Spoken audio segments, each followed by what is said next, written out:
হাজারো কাজের মাঝে আমি সব সময় চেষ্টা করি আমার মেয়ের সাথে সময় কাটানো, কারণ ও খুবই ছোট আর ঘরে কিন্তু একা। তো তাই আমি সব সময় চেষ্টা করি যাতে আমার সোনার সাথে আমি সময় কাটাতে পারি অনেকটা টাইম। তো দেখো, সন্ধ্যাবেলা জিম থেকে ফিরে আমি কিন্তু চলে গেছি স্পেন্সারে কিছু শপিং করতে।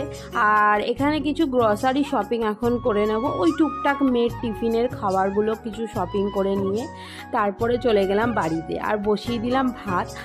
রাত্রেবেলা বসিয়ে দিয়ে তারপরে বাসন মেজে নিলাম। আরে বাসন মাজার পরে তো আমার মাথায় হাত পড়ে গেছে, কারণ দেখো প্রচুর বাসন মেজেছি।